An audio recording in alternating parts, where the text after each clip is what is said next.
మహాకవి కాళిదాసు అభిజ్ఞాన శాకుంతలం 12వ భాగం 5/7/26 ఆచార్య బేతవోలు రామబ్రహ్మం గారి అర్ధతాత్పర్యం. 2వ అంకంలో ఉన్నాం. విదూషకుడు అంటాడు, అత్ర భవంతమంతరేణ కీదృశస్తస్యా దృష్టిరాగ అన్నాడు. రాజు అంటున్నాడు, నిసర్గాదపగల్భ తపస్వి కన్యా జన తథాపి నిసర్గాత్ అప్రగల్భస్తపస్వి కన్యా జన తథాపి తు అభిముఖే మయి సంహృతమీక్షితం హాసితమన్యనిమిత్త కృతోదయం వినయవారితవృత్తిరతంతయ న వివృతో మదనో న చ సంవృతః. అత్ర భవంతం అంతరేణ నిన్ను ఉద్దేశించి తస్య ఆమె దృష్టిరాగ అనురాగ చక్షు ప్రీతి కీదృశ ఎలా ఉంది, ఏ స్థాయిలో ఉంది. అత్ర అంతరేణ నిపాత ఉద్దేశార్థే వర్తతే అంతరేణ యుక్తే.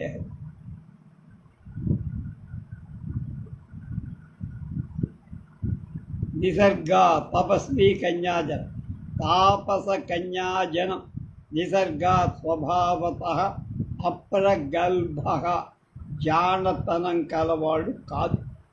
తథా అపి అయినా అభిముఖేమై నేను అభిముఖే సతి అభిముఖంగా ఉన్నప్పుడు ఈక్షితం శకుంతలచు సంహృతం మరలింపబడ అంటే నా వైపు చూడాల.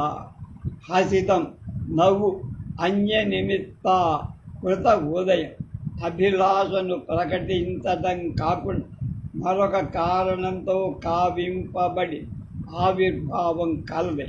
అత అంచేత్ వినయం వల్ వారిత వారింపబడ్ వృత్తి ఆవిష్కారం కలవాడై మదన మన్మధుడు తయ ఆమె చేత్ నా వివృత ప్రకటితుడు కాదు.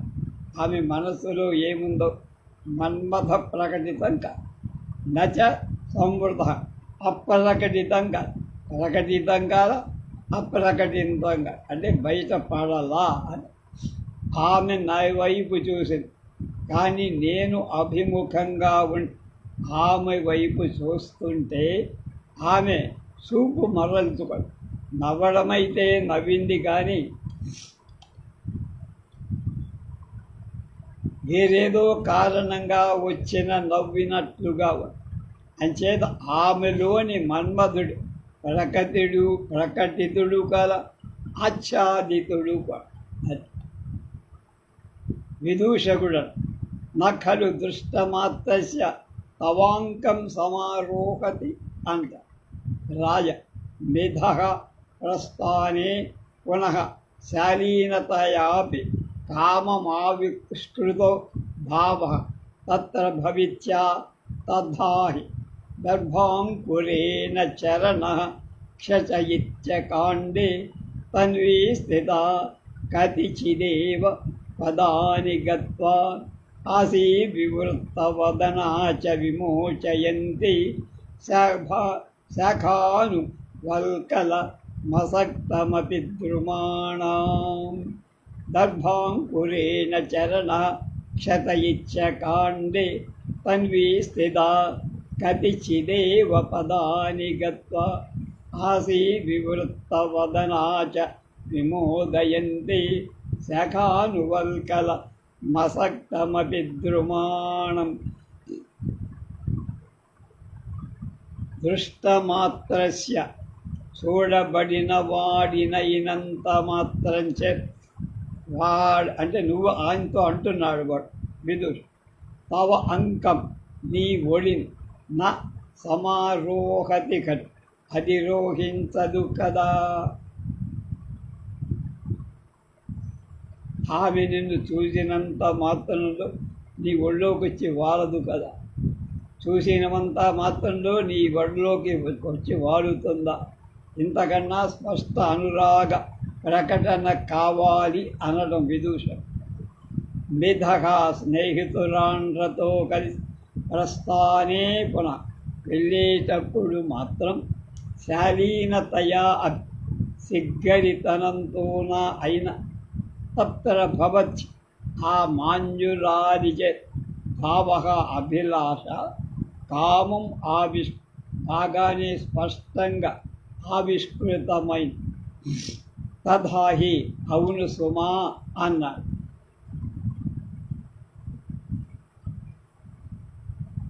అని ఒక శ్లోకం చెప్పాడు. దాని అర్థం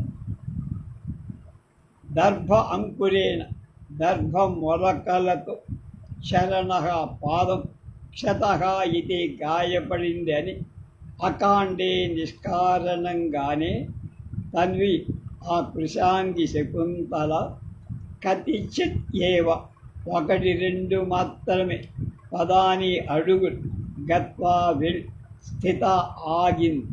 ద్రుమాణం చెట్ల శాఖాసు కొమ్మలలు అసక్తం అది తగులుకొన్ననిదే అయిన వల్కలం తన నారచీర విమోచయంతి విడిపించుకుంటున్నది. వివృత్త వదనాచ నా వైపు తిప్పబడిన ముఖం కలది కూడా అసీత్ అయ్యింది. కాలికి దర్భ గుచ్చుకుంది అనే వంక పెట్టి ఆ అమ్మాయి తండ్రి కొద్ది దూరంలోనే చెట్టు కొమ్మలకు తన చీర కొంగు తగులుకొన్నట్టుగా దాన్ని విడిపించుకున్నట్టుగా నటిస్తూ నా వైపు ముఖం తిప్పి చూసింది కూడా. విదూషకు తేన హి గృహీత పాధేయో భవ కృతం వయోపవన తపోవనమితి పశ్యామి అన్నాడు. అప్పుడు సఖే తపస్విభిః కైశ్చిత్ పరిజ్ఞాతోషి చింతయ తావత్కేనా అపదేశేన సకృదప్యాస్సమే వసామః. అప్పుడు విదూషకు కోపరోపదేశం తవ రాజ్ఞః నివారభస్తభాగం అస్మాకం ఉపహరం త్వతి.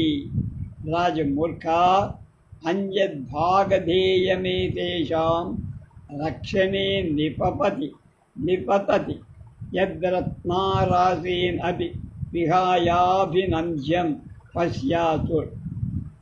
హి తేన హి అలాగైతే గృహీత పాధేయ శకుంతలన్ ఆహ్వానించటానికి అర్ఘ్యపాద్యాలు చేపట్టినవాడు భవ అవు. తపోవన ఈ ఆశ్రమం త్వయా నీచేత ఉపవనం కృతం ఇవ ఉద్యానవనంగా మార్చబడినట్లు పశ్యామి నేను భావిస్తాను. ఈ స్వాకోవనాన్ని శృంగార వనం చేశావయ్యాను ఘటికుడివి అంట. సఖీ మిత్రుడా తపస్విభిః కైశ్చిత్ ఇక్కడి కొందరు మునుల చేత పరిజ్ఞాతః అస్మి గమనింపబడ్డాను. నేను ఇక్కడ ఉన్నట్టు కొందరు వైఖానసులు ఇప్పటికే గుర్తించారు.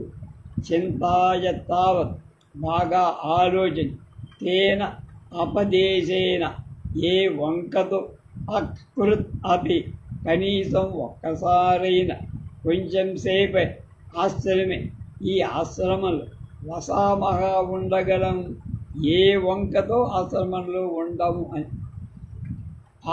రాజ్ఞ తవ మహారాజైన నీకు అపలహ అపదేశ మరొక వంక ఏమిటయ్యా? కహ ఏమిటి? నీవార షష్ఠి భాగం మీ దివ్వరి ధాన్యంలో 6వ వంతు అస్మాకం మాకు ఉపహరం తప్పంగా తెన్ ఇది అనేది ఈ రాజకార్యమే ఉండగా మరొక విషయం రాజు పండించిన ధాన్యంలో రైతు పండించిన 6వ వంతు తీసుకోవడం ఒక కప్పంగా అది మామూలుగా ఉంది. అది అడుగు ఇప్పుడు అని అంటారు. మూర్ఖ తెలివి తక్కువవాడా ఏతేషాం ఈ తపస్సుల రక్షించడంలో అన్యత్ దివారషష్టం శంకన్న అతిరిక్తమైన భాగది కప్పం నిపపతి వచ్చిపడు యత్ అది రత్నరాశీన రత్నరాశులు కూడా అంటే ఈ నివారాలు ఎందుకురా రత్నాలే వచ్చి పడతాయి.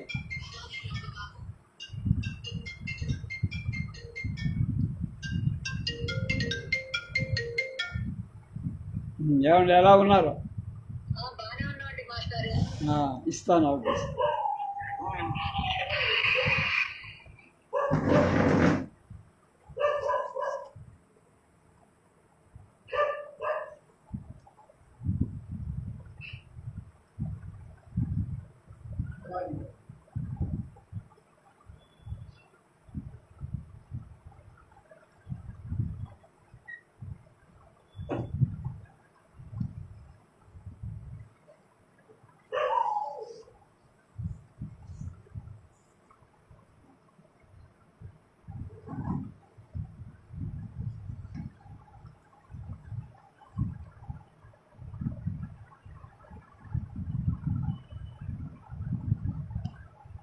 యదుతిష్టది వన్నేభ్యో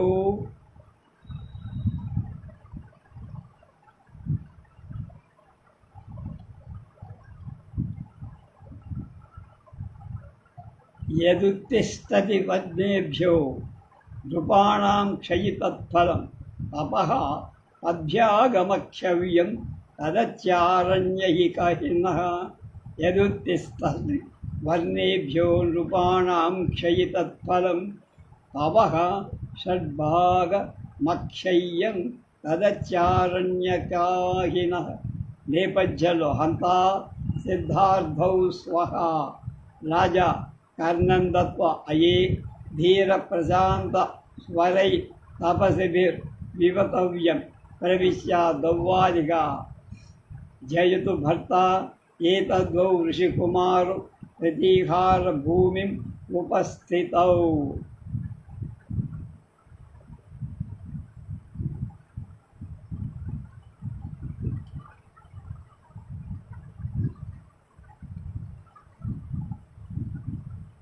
విహాయ తులసిరాజని అభినంద్యం ప్రశంసింపదగి ఆకాంక్షింపతగ్గ పశ్య చూడరా రత్నాలే దొరుకుతాయి రా అన్నట్టు.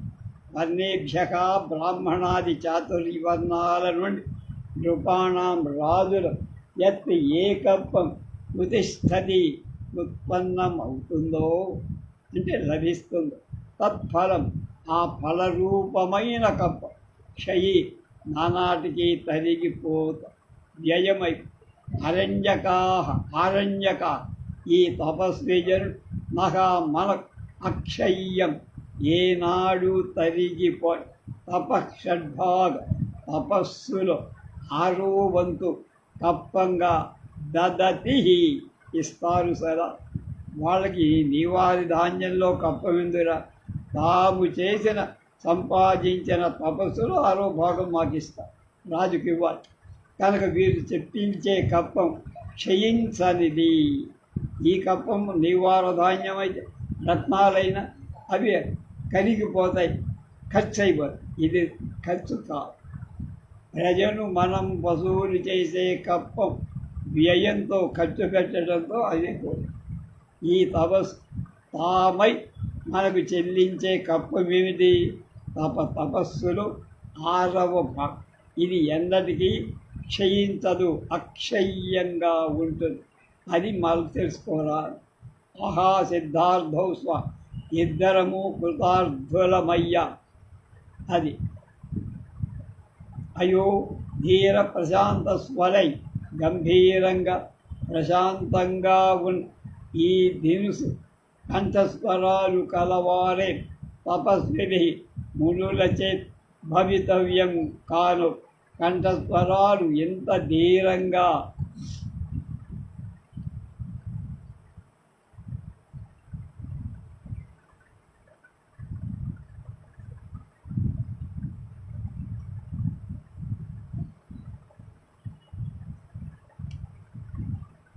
ప్రశాంతంగా ఉన్నాయంటే వినిపించిన మాట ఖచ్చితంగా ఎవరో తపస్వి జనులది అయి ఉంటుంది అని.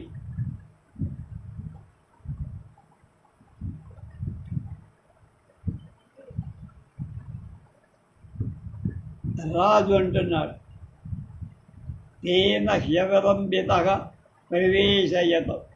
దవ్వాదికుడు అంటున్నాడు, ఏష ప్రవేశయ ఇది నిష్క్రమ్య ఋషికుమారాభ్యాం సహస్రవిశ్య ఇదో ఇదో భవంతు ఇతో భగవత్ ఉభౌ రాజు విలోకత రాజానం విలోకత. ప్రథమ అహో దీప్తిమతోపి విశ్వసనీయతాస్య వపుషః అధవోపమన్య ఏతదృషిభ్యో నాతి భిన్నే రాజని కుతః అని మొదటివాడన్నాడు. ద్వారపాలకుడు వచ్చి, ప్రభువా జయం. ఏతౌ ఇదిగో ద్వౌ ఋషికుమారౌ ఇద్దరు ముని కుమారులు ప్రతీహార భూమి వాకిలి వద్ద ఉపస్థితౌ నిలిచారు. తేన అయితే వాళ్ళిద్దరిని అవలంబితం ఆలస్యం కాకుండా వెంటనే లోపలికి ఏతో యశ్ ఇదిగో ప్రవేశపెడుతున్నా ముని కుమారులతో సహా లోపలికి భగవంతౌ మహానుభావులారా ఇటు ఋషికుమారులందరూ ఇద్దరు రాజుని విలోకయత చూస్తారు. అహో ఎంత ఆశ్చర్యం! దీప్తిమతః ఎంతో తేజస్వంతమే అయిన అస్యా ఈత వపుషః శరీర రూపాన్ని విశ్వసనీయత ఎంతటి సనపరికం చను తేజస్సు చూస్తే జంకుతున్నా లేచి ఎదురు రావడం ఇత్యాదిగా ఇతడి వినయం చూస్తే చనువు బాగా ఉన్నట్టు నమ్మకంగా ఆశ్చర్యం. అథవా అయితే ఈ తేజస్ ఈ విశ్వసనీయతనే ఋషిభ్యగా నా అతి భిన్నే ఋషుల కన్నా పెద్ద తేడా లేని అంటే అన్నారు.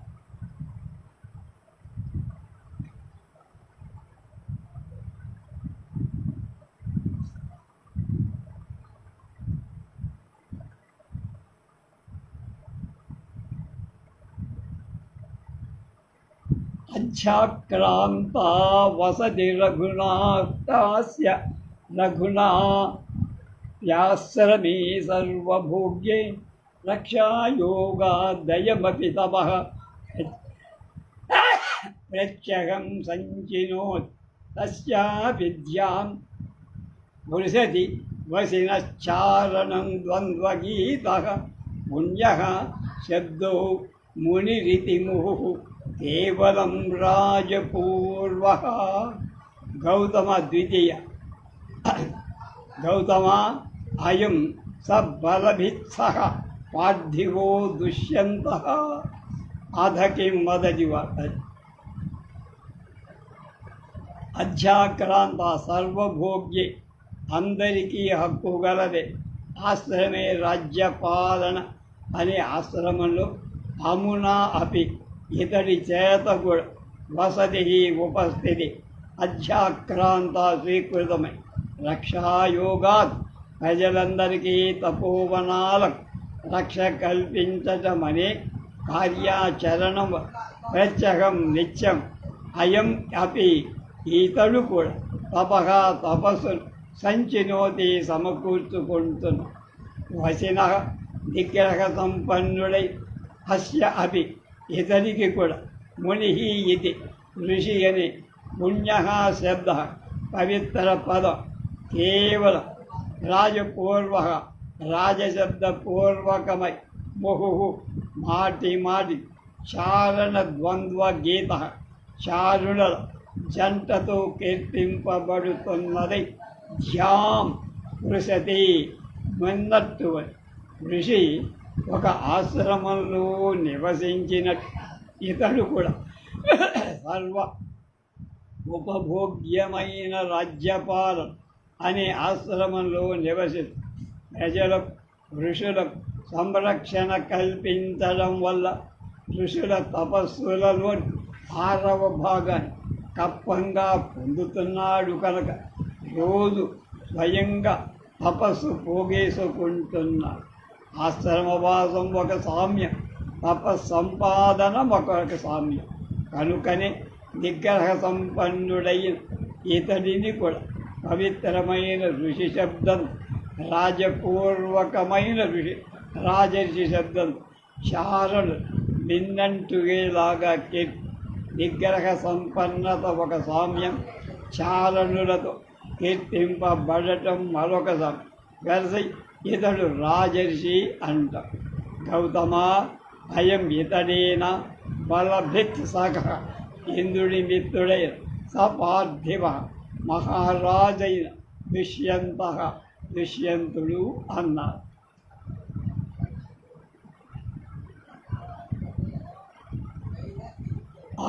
అధకిం, అవును నిజమే అన్నాడు. మిగిలిన విషయాలు రేపు.